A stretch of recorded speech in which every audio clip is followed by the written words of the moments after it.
Este es el Real Cacamora, fundado en 1969 y uno de los clubes de fútbol más antiguos de las Islas Salomón. Durante mucho tiempo sus redes sociales se dedicaban a publicar comentarios pícaros, gifs sarcásticos y a tolerar el mundo del fútbol. Sin embargo, en julio de 2025, Diogo Jota, jugador del Liverpool y de la selección de Portugal, falleció trágicamente en un accidente automovilístico junto a su hermano. Y quizás lo más desgarrador es que ocurrió apenas 11 días después de su boda. Pero mientras la mayor parte del mundo del fútbol estaba de luto, hubo una cuenta que publicó más de 100 veces en un solo día.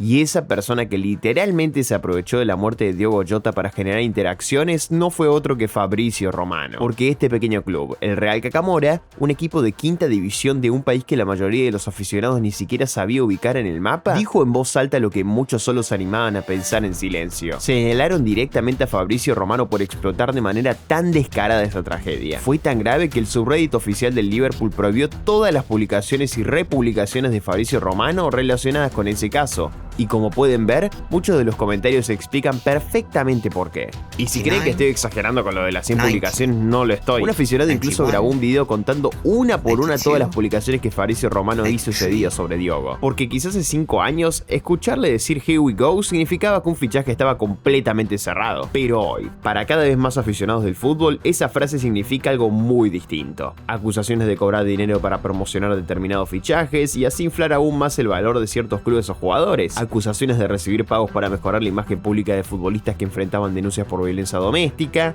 e incluso acusaciones de actuar como un falso humanitario oportunista durante un conflicto internacional que seguía en pleno desarrollo.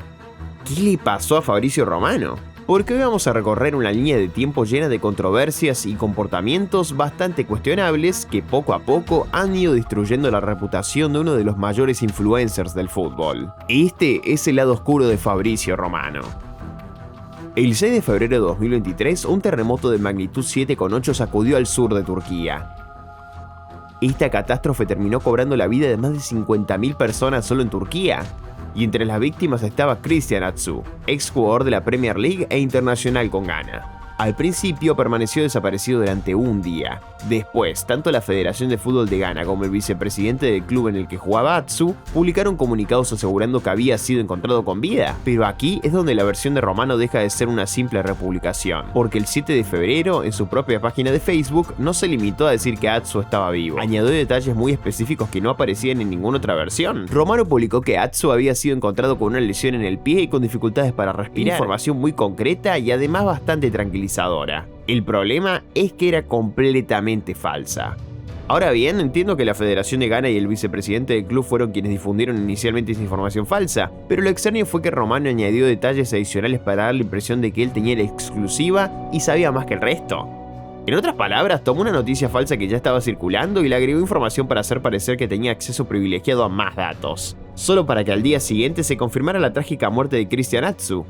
Y hasta el día de hoy, ese episodio sigue siendo una de las primeras cosas que aparecen cada vez que se pone en duda su credibilidad en internet. Para muchos, ese fue el momento en el que comenzaron a darse cuenta del tipo de periodismo fraudulento que estaba practicando Fabrizio Romano. Ahora avancemos hasta febrero de 2024. Porque aunque esta historia pasó mucho más desapercibida, volvió a poner a Fabrizio Romano bajo una enorme lupa.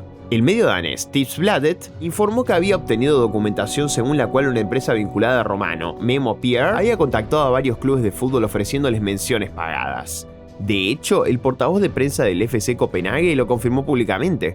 Según explicó, el club recibió una propuesta para pagar una aparición en vivo de Fabrizio Romano con el objetivo de dar mayor difusión a una noticia sobre un fichaje. El FC Copenhague rechazó la oferta. Un segundo club, el Vålerenga de Noruega, había recibido exactamente la misma propuesta. Aunque se trataba de clubes menos populares, eran fuentes oficiales que confirmaban que Romano estaba involucrado directamente en ofrecer publicaciones patrocinadas para determinados equipos, y eso solo reforzaba la narrativa de que básicamente, si le pagabas a Romano, publicaba cualquier historia que quisieras, porque con la enorme cantidad de seguidores que tiene y la reputación que construyó a lo largo de su carrera, la mayoría de los aficionados al fútbol da por hecho que todo lo que dice es verdad. Y cuando aparecen fuentes confirmadas como estas, las historias sobre Romano promocionando clubes, jugadores o agencias de relaciones públicas dejan de parecer simples polémicas y empiezan a tener una base mucho más sólida. Pero por supuesto, unos meses después llegamos a julio de 2025 con la trágica muerte de Diogo Jota. La verdad es que ya no hay mucho más que pueda decir sobre esta situación, pero además de la enorme cantidad de publicaciones que hizo aprovechando la noticia de Diogo Jota, dividía una sola novedad en 4 o 5 publicaciones distintas, cada una con su propia imagen. Y sí, entiendo perfectamente que las grandes cuentas deportivas y los grandes medios de comunicación iban a exprimir una noticia como esta, pero lo realmente increíble es que Fabrizio Romano publicó incluso más que ESPN y la BBC. 2 de los medios deportivos más grandes del mundo, lo superó a ambos. En fin, ¿recuerdan el Club Real Cacamora? Bueno, sus críticas molestaron tanto a Romano que terminó bloqueándolos. Y una de las acusaciones que le hacían era que estaba cobrando por hacer relaciones públicas positivas para Mason Greenwood. Pero las acusaciones del Real Cacamora no surgieron de la nada. Un año después, el medio deportivo The Factor ya había documentado un patrón muy específico, publicación por publicación, con fechas y ejemplos, rastreándolo hasta la primavera de 2024. Ahora bien, no estoy aquí para tomar partido ni para decir si creo que Mason Greenwood es inocente o culpable, pero sí parecía que Fabrizio Romano había desarrollado un interés muy particular por Greenwood. El 1 de marzo, Romano publicó en X unas declaraciones del presidente de la liga, Javier Tebas, restando importancia al caso de Greenwood porque los cargos habían sido retirados, y este detalle resulta especialmente interesante. En mayo, Romano señaló a Greenwood como, cito, uno a seguir de cara al mercado de verano, volviendo a ponerlo frente a millones de aficionados y potenciales clubes interesados, resaltando nuevamente su valor en el mercado. Sí, el valor de mercado, algo que sabemos que forma parte del tipo de servicios que, según los reportes, ofrecía a algunos clubes para promocionar determinados fichajes. Pero bueno, me estoy desviando del tema. Marsella terminó convirtiéndose en el principal candidato para fichar a Greenwood, y en julio, Romano volvió a publicar declaraciones aisladas elogiando al jugador, dando la impresión, según sus críticos, de actuar casi como su responsable de relaciones públicas. Y al mes siguiente hizo algo parecido otra vez, compartiendo declaraciones de personas que describían toda la situación de Greenwood como una simple controversia, minimizando lo ocurrido. Lo extraño es que Romano normalmente ni siquiera cubría acciones de partidos, siempre había sido un especialista de fichajes. Sin embargo, durante ese mismo fin de semana, mientras se disputaban las primeras jornadas de las grandes ligas europeas, además de todo lo relacionado con Greenwood, solo publicó 2 veces más, uno por un gol de Rodrigo con el Real Madrid y otro por un doblete de Erling Haaland con el Manchester City. Así que durante varios meses, Greenwood, un jugador que además arrastraba un caso de agresión asociado a su nombre, recibió más atención que algunas de las mayores superestrellas del fútbol mundial. Y teniendo en cuenta el historial de Romano y el hecho de que Greenwood había contratado un nuevo responsable de relaciones públicas, no resulta difícil entender por qué muchas personas creen que Romano estaba siendo pagado para mejorar su imagen. Luego, a principios de este año, el 3 de marzo de 2026, Romano publicó un video patrocinado de 2 minutos y 14 segundos para sus 27 millones de seguidores en X. En ese video elogiaba al Centro de Ayuda Humanitaria y Socorro Rey Salman, un organismo del gobierno de Arabia Saudita, por su, cito, papel líder en la ayuda humanitaria. Y lo hacía evidentemente leyendo un guión de principio a fin, hablando con exactamente el mismo tono que utiliza cuando anuncia un fichaje con su ya famoso Here We Go. Ni siquiera fueron periodistas rivales o cuentas de aficionados molestos, fue la propia función de las notas de la comunidad de X la que desmintió esta propaganda, enlazando directamente informes de Amnistía Internacional sobre la situación de los derechos humanos en Arabia Saudita, y eso probablemente sea lo más cercano a una verificación neutral que existe dentro de esa plataforma. Además, todo esto ocurrió al comienzo del conflicto entre Irán y Estados Unidos. El prestigioso medio francés L'Équipe incluso informó que Romano recurrió a sus abogados y se negó a hacer comentarios cuando fue contactado sobre esta polémica. Y eso nos lleva al drama más reciente.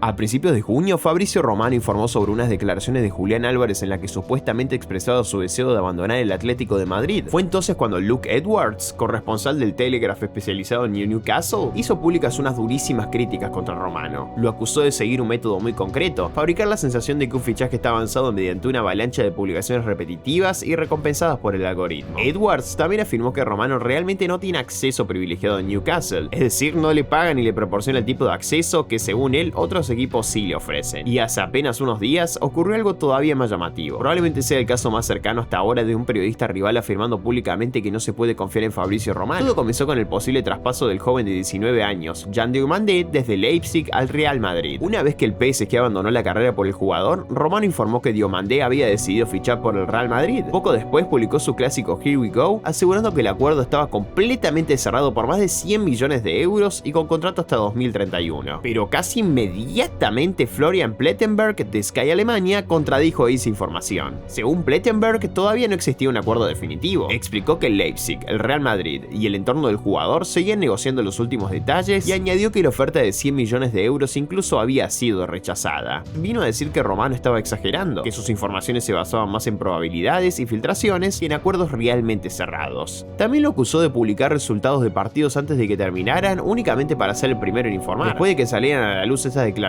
Romano pareció perder la calma. Respondió atacando personalmente a Plettenberg, recordando que años atrás le había preguntado cómo hacer crecer su audiencia y que incluso lo había considerado un referente. Y después fue un paso más allá. Amenazó con publicar mensajes privados que ambos habían intercambiado tiempo atrás. Sin embargo, Plettenberg no dio marcha atrás. Condenó públicamente la amenaza de filtrar conversaciones privadas durante una discusión pública, defendió su comportamiento y reconoció que aunque era cierto que en el pasado había admirado a Romano, hoy ya no lo considera alguien a quien seguir. Y en términos generales, la mayoría de los aficionados parece haberse puesto del lado de Plettenberg, y ni siquiera por toda esta historia del fichaje, sino porque muchos consideran que amenazar con hacer públicos mensajes privados simplemente porque alguien contradijo tu información es una actitud completamente fuera de lugar. Mensajes que además no tenían absolutamente nada que ver con la discusión. Para muchos fue simplemente otra muestra del verdadero carácter de Romano, algo extremadamente poco profesional para alguien que se presenta, cito, como periodista. Y esto no es más que el episodio más reciente dentro de una larga lista de situaciones menores que ni siquiera puedo incluir en este video. Razones por las que cada vez más aficionados están perdiendo el respeto por Fabrizio Romano y dando fuerza a la narrativa de que promociona aquello por lo que le pagan. Añade detalles para dar mayor credibilidad a sus historias y no parece tener límite cuando se trata de generar interacciones. Así que la pregunta es sencilla: ¿de verdad Fabrizio Romano es la fuente que querés considerar confiable? Déjame tu opinión en los comentarios.